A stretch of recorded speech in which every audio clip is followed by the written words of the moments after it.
15 h à Beaumont-le-Roger. Pour les élèves, c'est l'heure de partir en TAP, les temps d'activité périscolaire.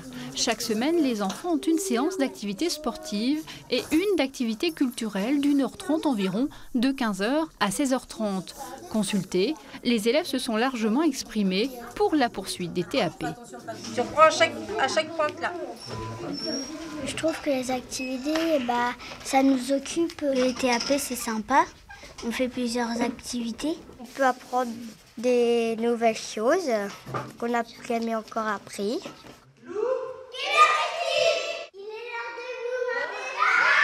Après consultation des parents et des enseignants, le conseil municipal a fait le choix il y a quelques jours de continuer la semaine de 4 jours et demi avec l'école le mercredi matin. Le conseil d'école était majoritairement favorable à cette formule. En fait, ça leur permet de faire des activités extrascolaires, tout simplement. Et ça évite de rentrer à 3h30 et qu'ils s'ennuient à la maison. On n'est pas toujours disponible aux heures d'arrêt de l'école, donc ça correspond aussi à un bien pour nous aussi. Je suis contre ça, pour les enfants, il faut qu'ils se reposent. Et avant, on était à une semaine de 4 jours. Ouais. Et c'était super bien. Une formule qui coûte aujourd'hui 70 000 € par an à la commune et qui pourrait revenir encore plus cher si les aides de l'État s'arrêtent en 2019. Pour autant, le maire semble décidé à poursuivre. La perspective de continuer tant qu'on peut. Financièrement tant qu'on peut, et à la limite le choix il sera fait pour pérenniser les rythmes scolaires à Beaumont-le-Roger avec le conseil municipal.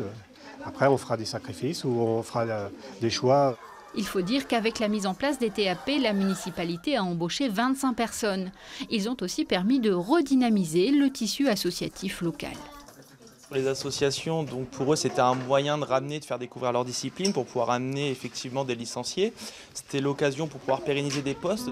À Rouen, c'est 400 animateurs qui ont été recrutés avec la mise en place des rythmes scolaires. Si la ville a opté pour le statu quo en 2018, elle lance une grande consultation pour la suite.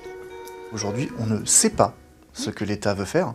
Donc partir sur une hypothèse qu'on ne connaît pas, moi je préfère aller voir les citoyens, savoir ce qu'ils pensent, savoir ce qu'on peut améliorer, ce qu'il faut qu'on arrête, ce qu'il faut qu'on change, que l'on améliore. Et là après on verra en fonction des moyens qui sont à notre disposition. Sur la région, de nombreuses communes comme Le Havre, Évreux ou Dieppe ont en revanche déjà fait le choix de revenir à 4 jours pour la rentrée 2018. À Pont-Audemer, c'est à contre-cœur que le maire a ainsi suivi l'avis du conseil d'école. On a pris en compte des intérêts d'adultes, d'organisation, des éléments budgétaires, financiers, mais pas effectivement l'intérêt des enfants. Moi, je regrette que la décision ait été laissée à chaque collectivité.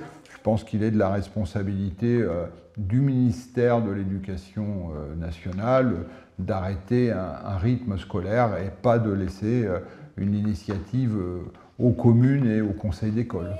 Ici, à la rentrée, les temps d'activité périscolaire auront désormais lieu uniquement le mercredi. Une plume, ça se verra plus ton petit trou, d'accord ? Mais c'est non, mais d'accord.